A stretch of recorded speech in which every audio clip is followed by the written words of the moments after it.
data presentation, we're gonna take a minute or two break, and then after Dr. Bell finishes her data, we're gonna take another minute or two break just to give Heather a chance to kind of get back together. Okay? Thank you.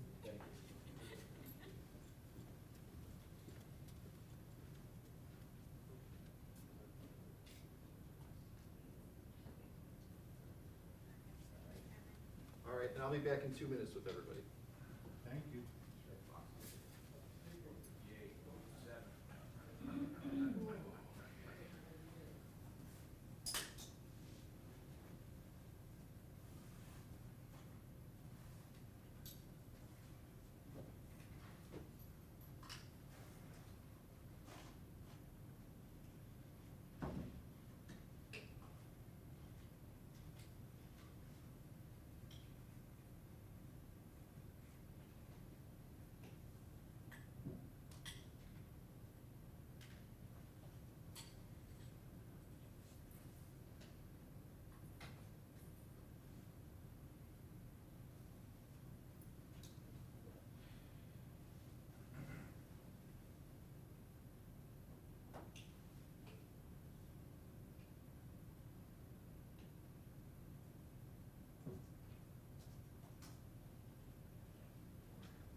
Good morning.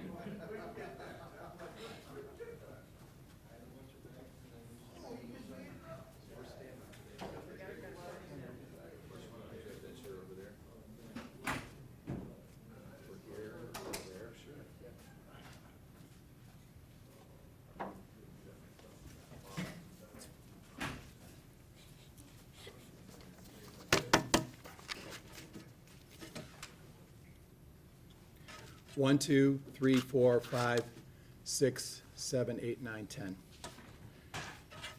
Good morning.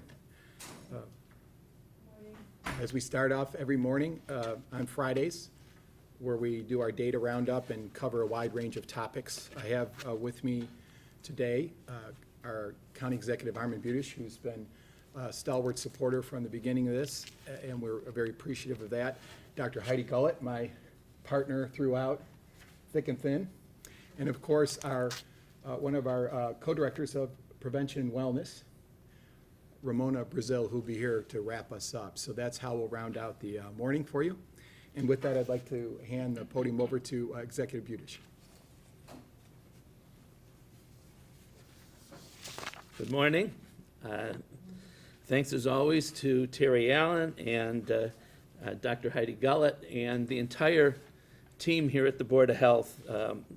This situation, this crisis continues to evolve, and the work that this Board of Health does is just outstanding. It's consistently outstanding, and it's crucial, especially as now we're beginning to reopen businesses in the county in a limited way, but it's still very, very important.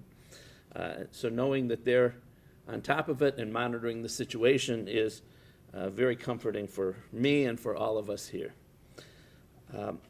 Speaking of the good work of the Board of Health, I also want to mention that there's a special person here at the Cuyahoga County Board of Health that really represents the giving spirit of our community, which we've seen over and over again in this crisis. Amy Anter is a public health nurse. She's an investigator and an expert contact tracer. She retired from the Board of Health last month after 30 years of service. Because of her dedication and her commitment to public health, she saw what's going on, and she asked the Board of Health if she could stay on as a volunteer, even though she was retiring. And she's been working for the last month as a volunteer, doing very important work in that capacity. Her continued work is an important part of our community response to this crisis, and a really good example of the giving spirit that certainly the employees here at the Board of Health share, and we see throughout our community. So I want to thank Amy Anter for all her great work. I also want to take a moment to thank the voters of Cuyahoga County who voted overwhelmingly this past week in support of the Health and Human Services levy. The levy passed 70-30, which is a resounding testament to the generosity and compassion of our community. With these dollars, the county will be able to continue the critical services that we provide for foster children, for seniors, and for other vulnerable populations. For these vulnerable populations, life's only gotten harder during this crisis. I know that people who never thought they'd need help are reaching out for help now.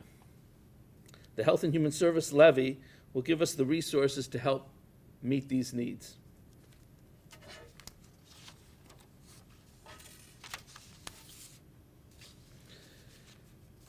Many people in our community are out of work due to the coronavirus, and small businesses are closed all over the county. And while there will be a limited opening in the coming weeks, many businesses will still remain closed under the governor's orders. While it's necessary to protect our health, the steps that the governor's taken have been designed to protect our health, and I support them. This is causing unprecedented economic devastation. I announced here just a couple weeks ago that the county had worked with local partners including Key Bank, ECDI, Jumpstart, the Urban League, NDC, Village Capital, the Greater Cleveland Partnership, and the President's Council to create a small business stabilization fund to help support small businesses. That was announced at 9 a.m. On that Friday, right here, and by 5 that evening, we had already received 975 applications. By the end of the first round, which closed the following Thursday, 1 week later, we had 3,100 applications, with 50% being eligible to receive a grant based on our criteria. My thanks to a number of people, ECDI Cleveland Director Danielle Sidnor, who partnered with the county economic development team. Ted Carter's here someplace, our economic development director. They made this happen, and Danielle served as chair of the grants committee. The committee also included Erica Pennick with the President's Council, Corey Leon and David Lucas from the National Development Council, Michael Elliott with Cleveland Neighborhood Progress, Gina Cheverine with the Greater Cleveland Partnership Business Growth Collaborative, Shakira Johnson with Key Bank, Regina Johnson with our county staff, Bradford Davey with the Fund for Our Economic Future, Lauren Novick, Jumpstart, and Shoshana Duckworth with the Urban League. I go through that list to show you that this was truly a public-private partnership in the best sense of the word, and they were working hard in a time of crisis. ECDI will release the names of the grant awardees next week, as each recipient is now being notified that they are a recipient. There's just some paperwork that they still have to provide, and then they'll be able to receive their grant. We hope to get the funds out. We expect we will get the funds out next week. Those who are not eligible for a grant are being encouraged to apply for one of the loans being offered by the same stabilization fund. That fund has a total of about $4 million in funds for the loans. Obviously, the need is very, very great. So we'll be announcing a second round next week. I should be able to launch the fund, the second round of the fund, right here at next week's briefing. Residents and businesses are not the only ones that are severely impacted by this crisis. Local governments that rely on sales and income taxes and a whole bunch of other taxes are also being hit hard. With so many businesses closed, counties and cities across the state of Ohio are projecting about a 20% loss in revenue. Cuyahoga County is no exception. Through our projections, we believe are conservative. We anticipate a $76 million loss in revenues for the county government. We received $215 million from the Federal CARES Act, but that money is very, very limited in how it can be used. It can only be used to pay COVID-related expenses, but cannot be used to support our budget or pay for budgeted expenses. We've been actively and aggressively lobbying our federal elected officials to enact legislation that would give us more flexibility with respect to the CARES Act money, with respect to how we can spend it. But so far, we've not been successful in that effort. We hope that things will change, and we're going to keep on trying to get it changed. But right now, we cannot use those funds to offset revenue losses in our budget. That's why I've had to make some very, very difficult decisions.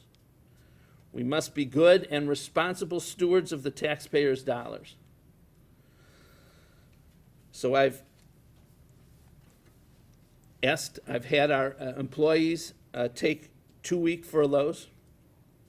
I've instructed that there be a hiring freeze at the county, and I'm asking our departments to propose 15% budget cuts. Some people have urged us to wait before taking these budgeting measures. They say that the federal government may give us more dollars that we can use to support our revenue losses in the budget. And I understand that position. It may happen. I hope it happens. And we're still working to make that happen. But it would be irresponsible to wait to start our money-saving moves. The cuts we're making are hard. They're very difficult. And they're painful. But I can tell you that for every month that we wait, if the federal government does not give us more money or more flexibility, it'll just get harder and harder to fill our growing budget hole. I want to assure you that we'll continue to provide necessary services to those most in need, as we have always done. We will manage this crisis, and we'll do it carefully and wisely. Thank you.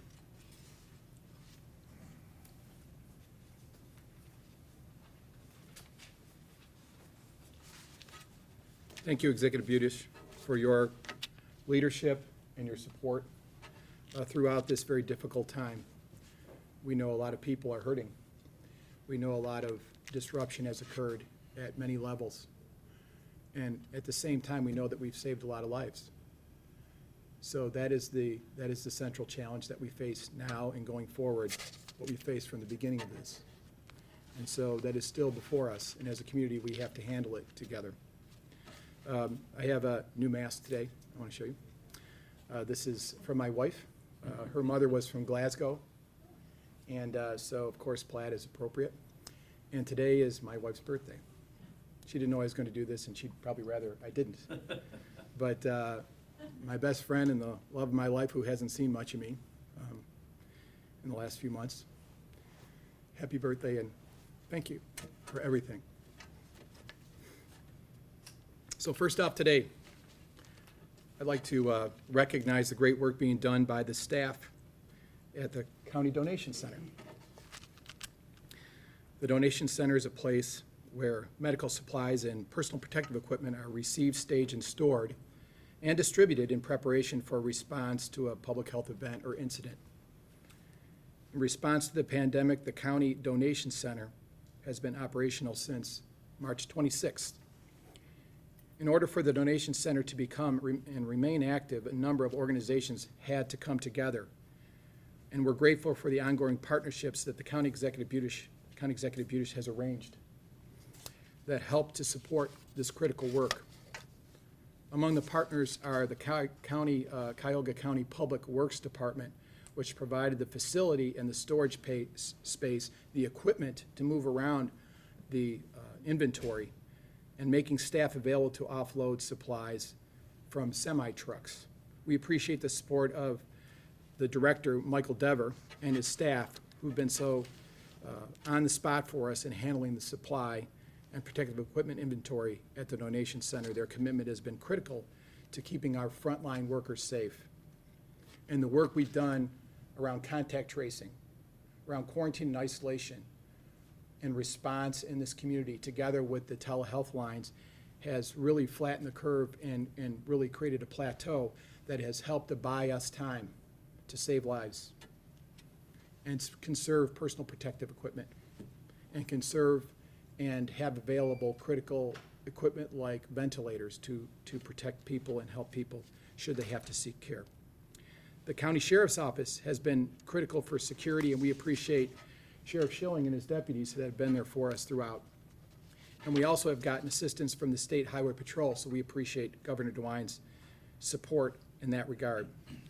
I wanted to say that the leadership that Governor DeWine has shown and Dr. Acton, his state health director, has shown has been a model for all of us. They've been a beacon of light at the local level for how to do business in very difficult times. And that means that tough decisions have to be made. Tough decisions that also may result in the kind of economic challenges that we've seen. But we believe the data has pointed the way throughout the process, and the data needs to continue to point the way on how to move Ohio through the process, Cuyahoga County through the process, to protect as many people as we can. There have been devastating losses so far, and Dr. Galt will talk about those numbers, and the names and faces of people that are in those numbers are important for all of us to remember. And that's what we're doing now. we're making difficult decisions to save lives, and we'll continue to do that. So I also want to lastly thank, in this inventory management, our staff who have worked anywhere and everywhere in this response at the drop site, working with inventory, helping to deliver critical supplies for people that are quarantined or isolated, answering the phones in a phone bank where many, many thousands of calls have come in, working in the back office to assure that our operations continue to run, and all the work around contact tracing and isolation and communications. We appreciate all that they do. And Kevin has been, of course, here critically to help us work through these communications and press conferences. So anyone who works with the public or in the preparedness fields knows that you can't pass out business cards during an event. You have to know people in advance. So we've done lots of drills and tabletop exercises over my 30 years here, and those drills are critical to identify gaps and create opportunities for improvement. And I think it's showing during this pandemic that the partners are working together hand in hand, as they always have, at the Emergency Operations Center, at the health departments, and together working with a whole range of supporting folks in the medical community. So we rely on the availability of these critical medical supplies in the presence of a reliable storage and distribution network in order for all this to be successful. So you can make a donation to the donation center, the drop site, which is at the Cuyahoga County Public Works Garage at 2501 Harvard Avenue in Newburgh Heights. Gowns, eye protection, face shields, nitrile gloves, disinfecting wipes, and hand sanitizer are all critical supplies that the community needs as we begin to very safely and very slowly, in a phased approach, work toward opening different parts of our society. Unopened boxes of these items will be accepted Monday through Friday from 9:30 to 2:30 p.m. Let's talk a bit about graduations. That's been on the mind of a lot of folks. We know this has been hard. There are seniors at colleges and high schools. There are a lot of workers in those institutions that have been affected, adversely affected, and lots of disruptions and lots of pain, as Executive Butte has said, in this process. And we know that graduation is on the minds of everyone, and now people are looking at ways to do this safely and differently in this new normal that we have. So as planning takes place for the close of the current school year, we know that graduation certainly is front and center. You've heard the governor talk about it, and we've received guidance from both the state health department and the State Department of Education, which has been very helpful as we work with school districts as they look to innovate in this process on how they approach graduation. And these are careful steps, thoughtful steps on what we think is the most protective way to do the things that people need to do, and that will be central to the work forward. So we have to remember that we're still enforcing state orders, stay at home, to properly social distance, and to keep gatherings at 10 people as a maximum. Under the stay-at-home order, which has been extended, and the intent, of course, is for people to go out when they need to conduct essential personal business only. Making smart public health choices, as Ohioans have to date, as Greater Clevelanders have to date, and limit interaction with large groups of people makes good sense. This approach has clearly worked. This approach has worked. That means going to work, the grocery store, the bank, taking a walk. All these things need to be done in a protective way to reduce the opportunity for people in groups to gather and cause spikes in community transmission. We cannot stop the virus from circulating in this period now. We know it's in the community. We have to reduce the potential for starting new chains of transmission in places. We don't decide the timeline, as Dr. Fauci says. The virus decides the timeline. As a state, I think we've done a great job at flattening the curve, and in this plateau we maintain those responsibilities to continue to protect the community. We've done this in large part by staying at home, by proper socially distancing, And when we talk about that, we say physical distance, social connectedness with the people that we love. And so these are keys. In order to protect the health and safety of those involved and to also properly abide by the state orders, we've been working with school systems in our jurisdiction around creative ways to hold graduations that also protect our loved ones. Those approaches may include drive-through events or virtual ceremonies, which limit gatherings of small groups. The evidence is clear that this reduces risk for community spread of COVID. I wish that we didn't have to make these types of decisions. However, right now, we're all making sacrifices that are difficult to accept, but are central to the safety and health of our community. Sadly, there will be more decisions like this that have to be made as we move through the year. The data has guided us throughout this pandemic, and it will continue to guide our decisions going forward. This is about saving lives and protecting people, and we all share in that sacred responsibility. As a health commissioner, I can't recommend easing restrictions and placing countless people at risk. I appreciate your understanding and continued support for these very difficult times. We're all doing the right things.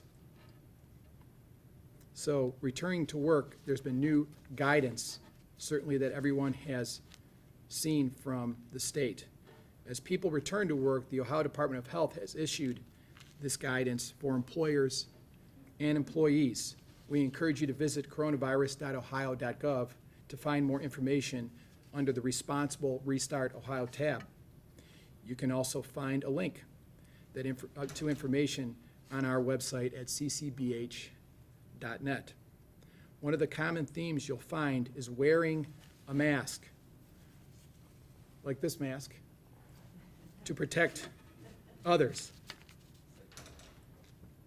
I would like to offer this reminder that if you don't yet have a mask, there are many instructional videos online about making one for yourself.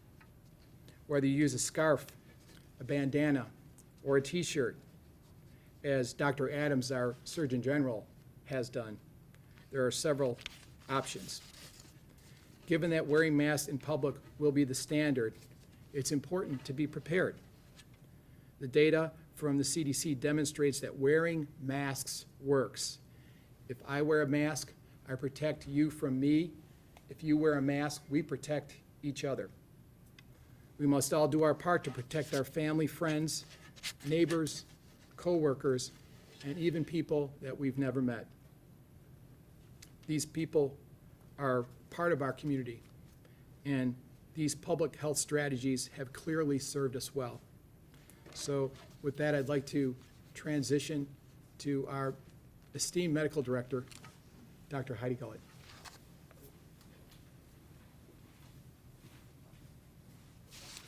Good morning. We have only one sign language interpreter this morning, so we're going to take a brief break and let Heather rest for a moment so that she can move on with my remarks, which tend to get a little technical on Fridays around data.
All right, so we have returned. Thank you, Heather, for bearing with us on what tends to be long Fridays, press conferences.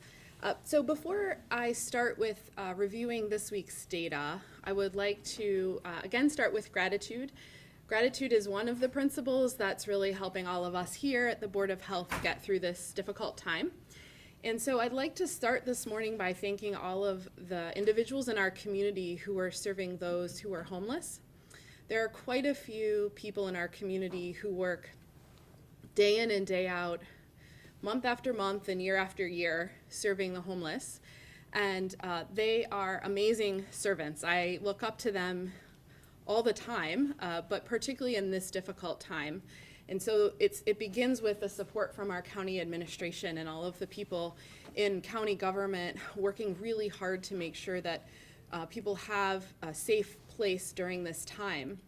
That's a wide coalition of people. And then there are a lot of people in nonprofits also working on this, from shelter staff, such as 2100 and Salvation Army Harbor Light, to Northeast Ohio Coalition for the Homeless, to many Metro Health doctors and nurses and other staff who are actually out in the field checking on those who are unsheltered and making sure that they are safe and getting them sheltered when they are found to have symptoms or other issues going on. So I'm sure I haven't captured nearly the number of people or groups involved, but I've had a new window during this response into those who serve the most vulnerable on so many levels in our community. And from all of us at the Board of Health, we just say thank you for all you do.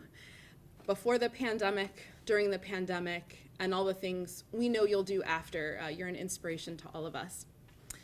I would also like to just take a moment and thank our medical students who I have talked about from time to time.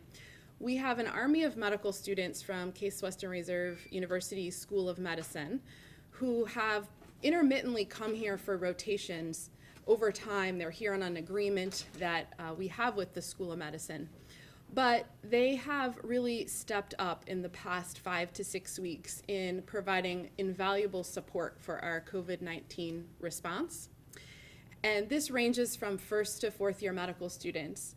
And we have senior medical student, Andrea Zabo, who has been here with us every day for the last 5 to 6 weeks and has recorded videos you see on our website, has talked to medical students across the country who have called in to ask about how they can do this in their own communities.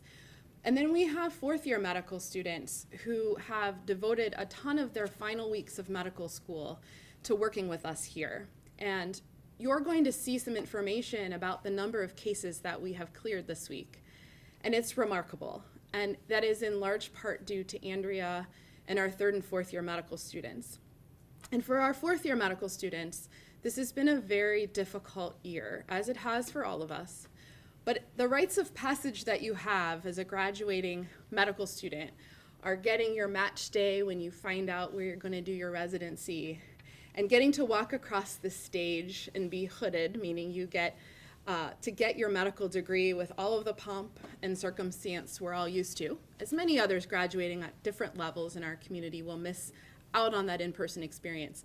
But I wanted to send a special thank you to them today because I have the privilege of getting to see them on day one when they get their white coats, and the privilege of seeing them on the last day when we launch them in to residency as doctors. And I know how hard this has been for you all, and I thank you for spending time you could have spent elsewhere with us, making sure our community has what they need. So thank you from the bottom of my heart as one of your faculty members. We'll take a moment and allow the cameras to pivot. If you could just wait until Heather finishes signing, and then we'll start the data.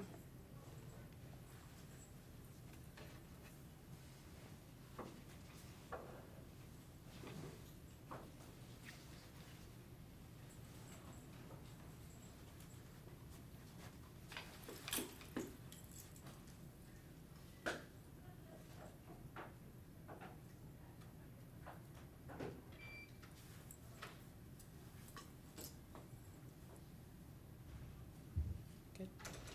Thumbs up, everybody? Okay. I wish everyone at home could see the amazing work of our media partners fully socially distancing with a lot of camera equipment. It's very wonderful to see. So again, thank you all for helping to cover this story day in and day out. So for Cuyahoga County Board of Health jurisdiction, our lab confirmed cases this morning are 1,237. Our probable cases are 441. Our total cases are 1,678. And our age range remains 1 week of age to 101 years of age. The breakdown for sex is 54% female and 46% male. The date of illness onset for our community is February 28th to April 28th.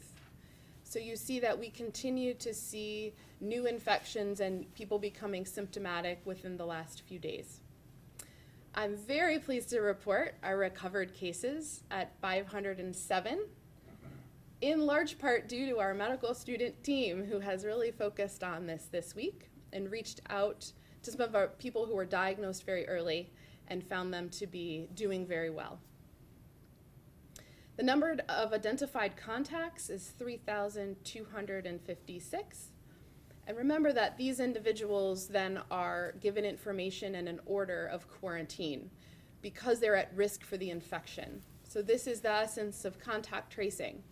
And some people who used to be in that contact number became symptomatic and have moved into the probable cases, the numbers that I gave you earlier, or the lab confirmed cases if they were able to be tested and found to be positive. Again, every time I share information about fatalities or deaths in our community, I just ask viewers to remember these families and these individuals. We're at 86 deaths in our jurisdiction, with 85 of those being lab confirmed, and one a probable case who had a confirmed contact with a lab confirmed case. The age range of these individuals is 53 to 97 years of age, and the median age of those who've lost their life in our community to COVID-19 is 78. Dates of death range from March 20th to April 30th, and breakdown of 48% female and 52% male.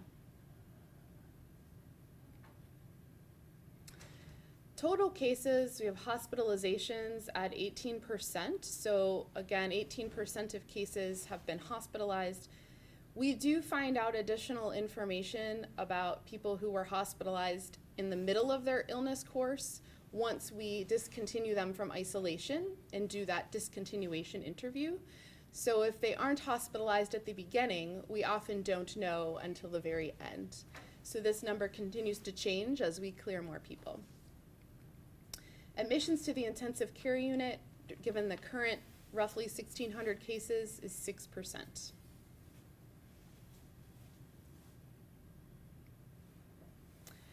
And as I usually present healthcare workers, 23% of our cases identify as healthcare workers. Again, broadly defined, those are anyone who works in the healthcare industry. 22% of cases, we don't have this information, either yes or no. So we continue to try to obtain that, and often we're getting that on the back end when we talk to someone at discontinuation of isolation. So we hope to continue to reduce the unknown status as we move along. Pre-existing conditions are those medical problems that would affect someone's ability to fight off this infection. And those are at 43% of our cases, but 34% of our cases, we don't know that.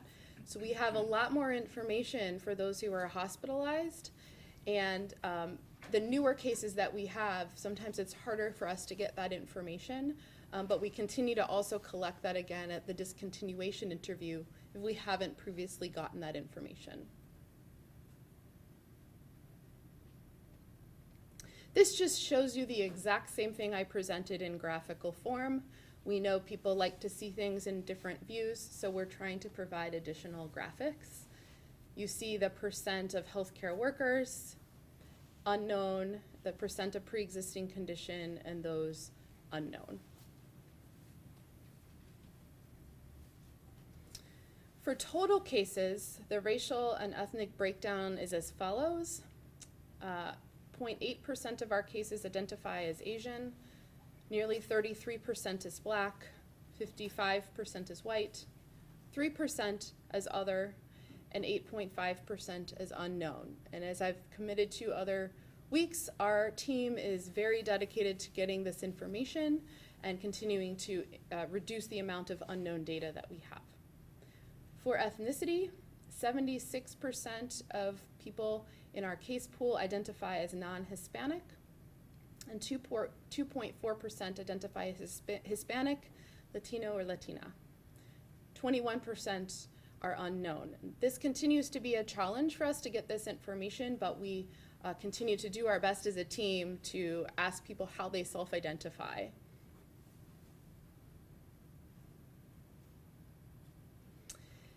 This graphic is analogous to one I gave you last Friday with new updated numbers, and this includes lab-confirmed cases and probable cases. Again, the numbers I give you at the beginning are always higher because we have to pull these data a few days earlier to do analyses. So you see here the race data for the combined lab-confirmed and probable cases at the top. You also see ethnicity data below. You see data on male and female to the bottom left, and age group data over to the bottom right. Again, this week on age group data, you see the vast majority of cases for frequency, meaning the number of cases, in the 50 to 69 age range. We still obviously have had cases under the age of 19, so those are pediatric cases. 4% of our cases are in that age range, and 11% of our cases are people 80 and older. And as you've seen from other data, we have quite a few people in our community in their 80s, 90s, and 100s who have been affected by COVID-19. I wanted to give you additional data that our team has prepared on race breakdown for hospitalized patients and ICU admissions.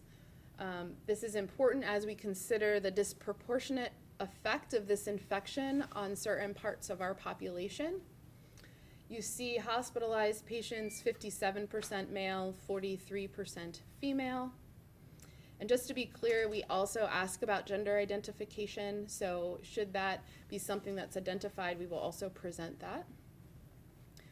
Race, for hospitalized patients, Asian at 1%, people identifying as Black nearly 38%, white 53%, other almost 4%, and unknown 5%. And for ICU admissions, you'll see that we have 64% male, 36% female, and this actually is pretty consistent with national trends, where we see a little bit higher males with more serious complications. That's an association, not a causation, but it's something that has been reported in other areas. And race, identifying as Asian 1%, Black 45%, white 46%, other 5%, and unknown 2%. And you'll see that again this week, those who are hospitalized and those who have ICU admissions and identify as Black have a higher percent as compared to the general percent of cases of individuals who identify as Black for their race.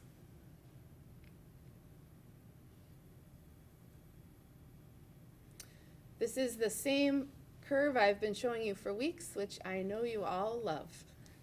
So we will move on. This is our epi curve for the week. This is updated from last week, includes the same information that we've previously shared plus this week's information.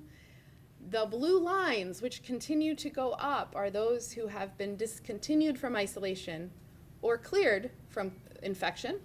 And that is the work of those students I thanked at the beginning. Several of us have done some of those clearances, but they've done the vast majority. And you'll see this week they've really been doing quite a few. So they're actually proactively reaching out to people from early infection. So you see that we continue to have great joy in seeing people moving past this infection in our community, but we still continue to have new infections. And they're very similar in the frequency of new infections as compared to last week. And we continue, as you saw earlier, to have deaths related to COVID-19, which always lag behind new infections for a few days to a few weeks.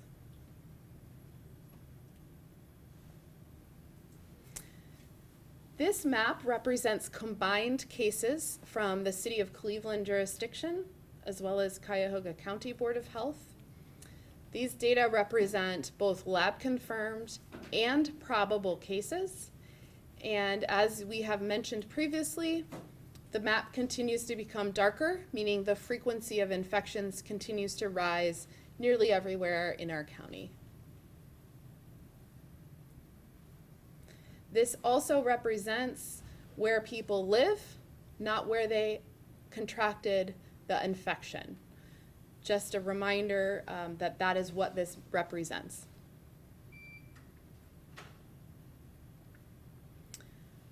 Finally, I will close with talking about the hospital utilization. This means that the percent of what is available for each of these resources and how much of that we are currently using. And I like to give you the percent as compared to last week. These are just 4 pieces of a lot of other things we monitor around hospital capacity. This is also, again, not for any one system, but for all of our hospital systems combined across Cuyahoga County. And we know, given our amazing hospital resources here, that we also care for people who live outside of the county, who seek high levels of medical care here, who are quite sick and may need transferred in from other hospitals. So we are at a medical surgical adult capacity. We're about 70% of that capacity, which is very similar to last week, just an increase of 2%. For pediatric medical and surgical beds, we have decreased 1%. We're at about 42% of the available beds are being used. Adult critical care beds, we're at 68% of those beds being used currently. That's an increase of 5% from last week. And with regard to ventilators, we're at 29% of the available ventilators in our community, and that's an increase of 1%. We do have a healthcare reopening today, and ambulatory, meaning outpatient surgeries, where people do not have to spend the night, are opening. We also know that people are still having emergency surgeries and being cared for emergencies unrelated to COVID on top of COVID-19 infections. So these numbers represent people being cared for all of these issues, and we'll continue to closely monitor them as our healthcare system opens up slowly and very intentionally. So before you pivot the cameras, if you could just wait for Heather to finish signing, we will take another brief break to allow her to catch her breath and also reposition over to the podium for Ramona's remarks.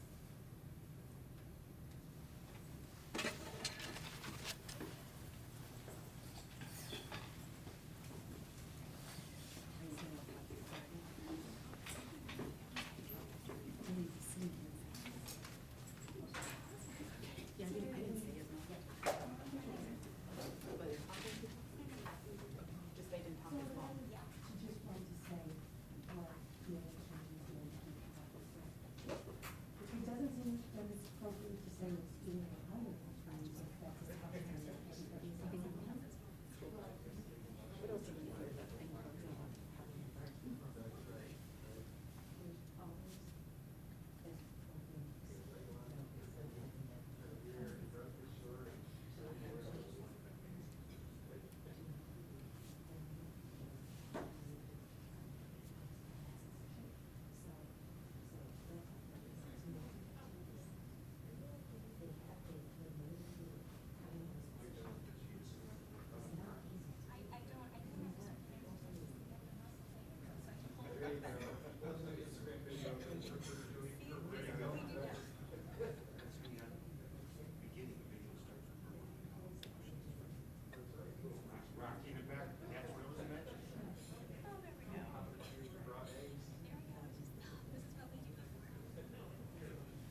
Good morning.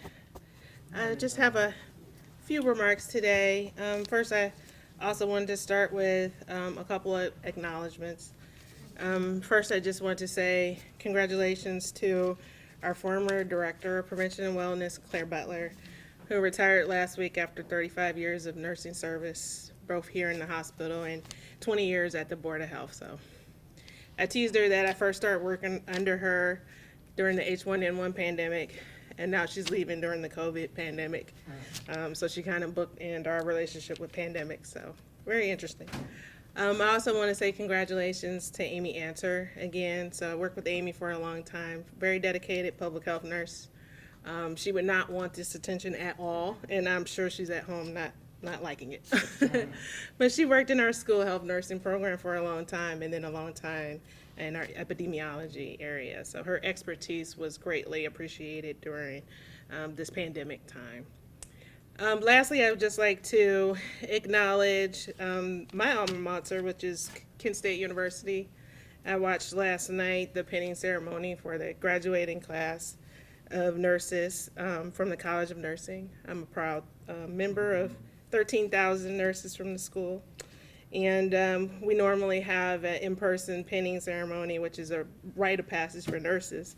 And it used to be a capping ceremony, if people remember that. So they did that virtually, and all of us alumni were able to share in that. So they're entering nursing at a very interesting time, but they are equipped with the knowledge that they've gained through their schooling. And just lastly, flashes, take care of flashes, and we'll get through this. So I did want to point out that, we want to make sure that people are still seeking emergency care when they need emergency care. So we've seen a decrease in the trend in the number of emergency department visits in our county since this pandemic has began. So Cuyahoga County normally averages about 1,200 to 1,400 ED visits a day. And after the stay-at-home order went into effect, we saw a pretty significant decrease in that trend. And at the beginning of April, we were down to about 400 visits per day. So the hospitals and many different community organizations have worked for many years to divert non-emergent health needs from emergency departments to urgent cares and primary care visits. And this decrease may be related to a variety of factors, including that people aren't moving around as much, so there may be fewer accidents and those types of things, and we'll kind of see that play out in the statistics. But we also know that people are also seeking telehealth opportunities, which is great. But we want to stress to our community that emergencies are emergencies. Whether they are related to COVID-19 or other types of emergencies, and that our hospital systems are equipped and ready to care for those with life-threatening emergencies and identify and isolate those who may have COVID-19. We don't want people to avoid addressing emergent situations because they're afraid to go to emergency departments. So please seek care if you need it. Next, I would just like to talk a little bit about disparities and inequities. Like Dr. Gullett discussed, we continue to focus on data to understand the spread of COVID-19 in our community, and also to understand populations who may be disproportionately impacted, and especially in our community, in the African American community. So professionally and personally, I am aware of the complicated history that African Americans have with the healthcare system. I kind of debated whether or not to talk about this today, but I feel like it's a difficult subject to discuss, but that we cannot address something we won't acknowledge. So many people will point out, African American mistrust of healthcare as an issue, and it is true for many people. But what is often not discussed is that there are valid reasons why that exists. So a lot of people are aware of like the Tuskegee experiment, but it's only really one example in a long history of neglect and maltreatment. So there's been countless studies, peer-reviewed, that have shown less access to best practices in regimens and denial of pain medication as examples in differences in treatment. I'm a member of the African American community, I'm a member of the healthcare community, I'm a member of public health, and none of those things exist separately for me. They all exist together. And so through my own personal experience of being a nurse for 20 years, I can definitely say from a personal experience as well as viewing family members' experiences that it exists.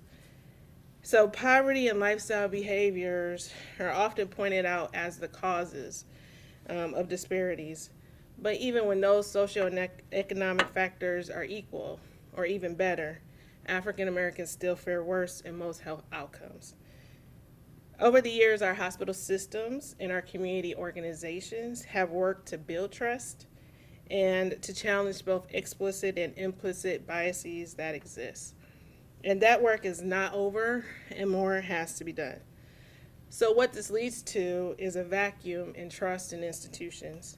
And what often fills that space is what is being spread through other sources, such as social media, that are trusted more but are not accurate.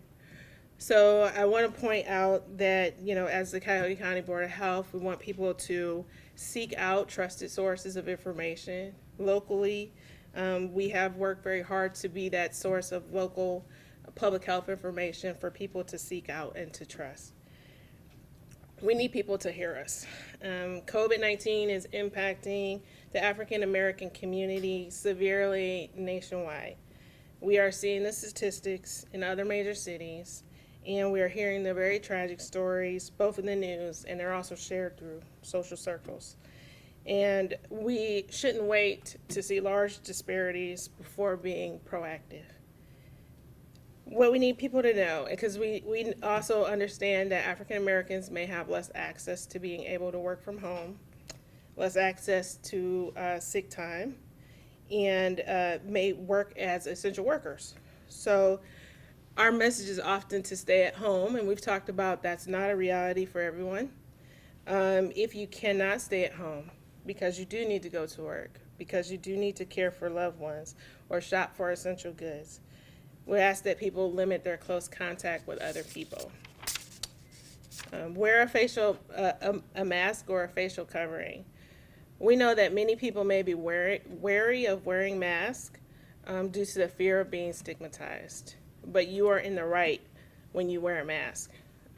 Be aware that stores may require you to wear one. Find something that you feel comfortable wearing, and don't let fear stop you from helping to protect our communities. We need everyone to remember that social distancing includes your family and your friends. We know it's difficult, but we still have too many families and friend groups getting sick. What we don't want to see happen is that the people that you love the most are the ones who get sick. And if you get sick, and especially if you have underlying medical conditions like high blood pressure, heart disease, HIV/AIDS, seek immediate care if you have difficulty breathing. Finally, seek out reliable health sources, such as our webpage for information and links, which is www.ccbh.net. And follow us on Facebook, Instagram, and Twitter for the most up-to-date local public health information. And with that, I'll turn it back over to Terry.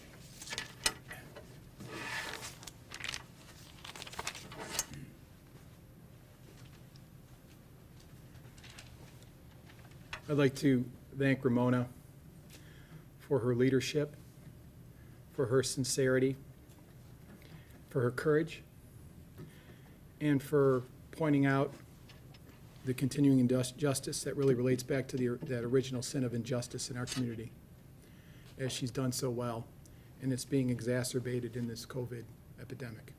So I thank Ramona for that leadership, as always. So with that, we'd like to open it up for questions that you may have for us.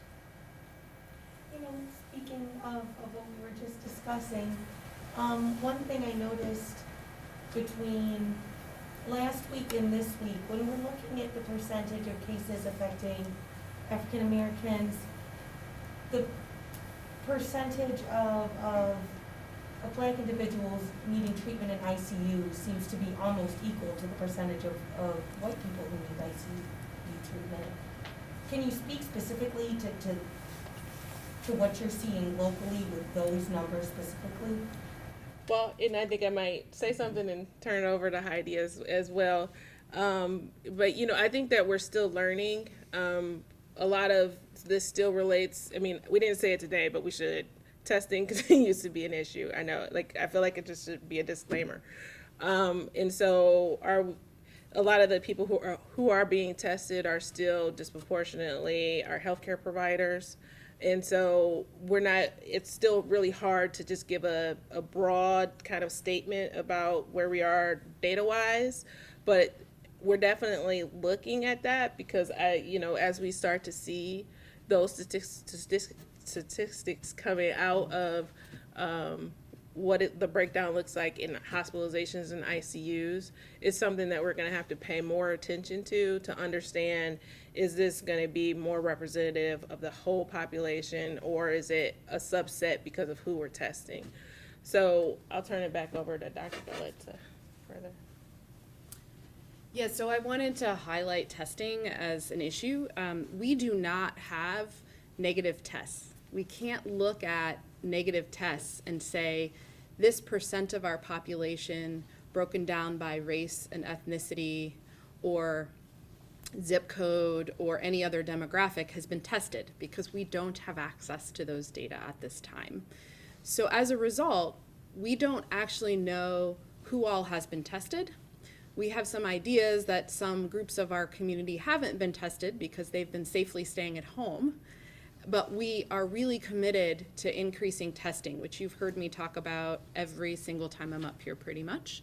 And working with our county executive and his team, we spent this week really trying to sort out exactly what a community testing approach would look like. And the tests continue to increase in the number of test kits that we have access to, but it's still a slow increase. And the state government is trying to do everything they can to get us more tests, as you've seen Governor DeWine talk about. But this is going to be a process over weeks to months and is critically important as we begin to open up. So we're committed to ensuring equity with testing, but these data do not represent equitable testing. They represent very targeted testing of the sickest and mostly hospitalized folks. And we've begun to do testing in vulnerable populations as much as we can, but that is very, very early. Other thing I'll say is that, remember, in the last census data that we have available to us, and we will have new data coming soon, thankfully. Hope that folks contributed their own information to that, because it's very important for us to be able to present to you in comparison to this percent of our population who identifies as African American or Black. 30% of population in Cuyahoga County identifies as Black or African American. But you see that we have higher percents of folks who are having some complications. So we really have to take all of this in context and understand the percent of our population who's been tested and the percent of our population in general who identifies as a certain race or a certain ethnicity. So I feel that these data are incomplete, but we're working our best to get more testing and more information on the negative tests so we can help you understand that just as much as we'd love to understand that too. What do you believe is behind that kind of increased percentage for African Americans in hospitalizations and ICUs? Is it underlying health conditions? They're not getting treatment kind of early on the front end of this? Is it lifestyle? Is it? So the question, Scott's question is, what is behind where we see disparities in differences in outcomes for Black or African American individuals in our community and other communities across the country? So there are a lot of pieces that go into understanding why a certain group might have a different outcome. And when you look at the African American community in particular, including in our community, there's a long history of structural determinants of health, policy determinants such as redlining, which have created unequal opportunity for people. So you've heard me talk about jobs and housing and all of those things being really important for health. And when you don't have an opportunity to have those things because of lots of reasons, you may have a higher risk of health outcomes like chronic disease, but you also have unequal opportunities for things like jobs and housing, and they're very tied together, which is why in our community, eliminating structural racism has been a priority of this health department, the City of Cleveland Department of Public Health, and many other community partners for the last 5 years. And it will continue to be until we see equity in the community. When you hear us talk about disparities or differences in health outcomes, which are complex, they're related to underlying health problems, which are related to unequal opportunities around housing and jobs related to structural racism. Because of that, you'll see that there are a lot of differences, which many describe as disparities, but we often go the next step to say these are inequities because they're preventable, they're avoidable, they're unjust. And so that's why we try to help everyone understand the context of this. It's not as easy as us just getting up here and saying people that identify as African American or Black are having different outcomes. We need to understand why so that we as a community can rectify those issues. These issues have existed for a long time, and it's our community together that need to address them during and beyond the pandemic. So we can't identify one or two things. We need to understand the context of historical and contemporary injustices that have led to this current situation we see. I know Dr. Atkins talked about prevalence studies across the state. Is there anything, I didn't hear you talk about it, and maybe you did, but is there anything planned for Cuyahoga County, and if so, what are the details? So the question is, Dr. Acton has talked about prevalence studies in the state and what is planned locally. So let me just take a moment to explain the different kinds of testing, and then that might help explain this a little bit. So right now, when you hear me talk about testing that our team is promoting along with our county executive and his team, it's all about PCR testing. So testing in the nasopharyngeal cavity, that's the back of the nose with the swab. So we've spent lots of time talking about swabs and test kits and reagents and all this stuff. Well, that's talking about active infection with a PCR test determining the level of active infection. But past infection can be identified through a blood test known as a serology, and that's what she's talking about. There are some serology tests or blood tests that detect more recent infection and some that detect infection that happened a few weeks earlier or even earlier than that. So we have several different things that are available commercially, and in our community, we have people who are getting those blood tests, but not on a widespread scale. I do know that there are several projects happening for targeted groups of people with some of our hospital systems, and we have begun to get those results here, but they're not necessarily targeting a large percentage of the population in Cuyahoga County yet. We do feel that a combination of testing will eventually tell us the story of what is happening and has happened here, but I still believe we need a lot of testing to understand active current infection so that we can identify, isolate, and then get contact tracing done. But the serology testing, the seroprevalence, meaning the percent of people who have had this infection, is going to be important going forward. The other limitation is that the tests that are available don't necessarily tell us that you are protected. Even if you have those antibodies, we don't yet know that that protects you from future infection with coronavirus or COVID-19. And complicating it even further is there could potentially be some cross-reaction with other coronaviruses which circulate. So there's just a lot to be understood about them. So I very much appreciate Dr. Acton's incredible leadership, and she's very proactive. She's, again, a beacon for us to follow. But locally, we're being a lot more focused on active infection, and we'll layer that in beyond the small current projects happening around that with our hospitals as we move forward. That was way more than you wanted, Vic, I know, but. We'll take one more question. When do you see widespread testing coming to Cuyahoga County? I hope, so Scott's question is, when do we see widespread testing coming in Cuyahoga County? I hope very soon. The Ohio Department of Health has sent us more test kits, which we are using for community testing, those who have not been able to access testing in the current avenues of testing that have been available. Our team is fit tested, and our team of doctors have been out in the community for weeks using the few test kits we had in vulnerable populations. But we were deployed yesterday for the entire day testing because we had more test kits. And Metro Health has continued to run all of those for us.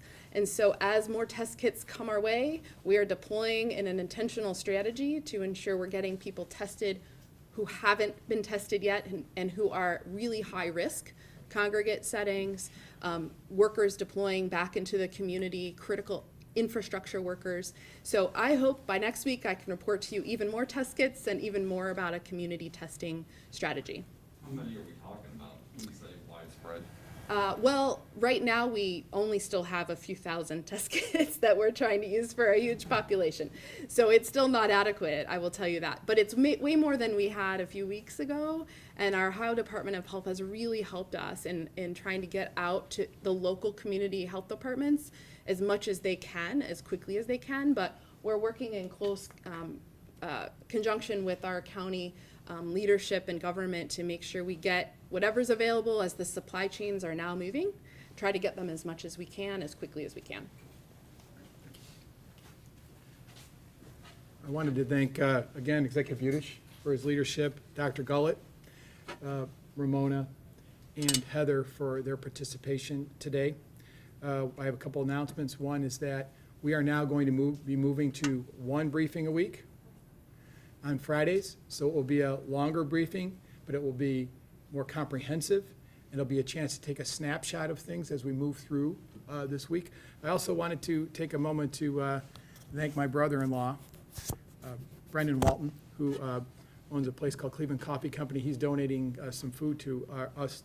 He runs the St. Baldrick's Foundation, which does childhood cancer research, and people shave their heads to raise money for cancer. And so he's the local originator here, and so he's got a big heart, and he's donating some food for our staff today, so I wanted to thank him. So with that, we thank you for being here. Continue to be safe. We appreciate the leadership of the media in wearing protective equipment and helping us to enforce those social distancing guidelines and your messaging back to Greater Clevelanders. That's critical as we go forward to maintain this flattening of the curve and to continue to protect the people we care most about. So thank you.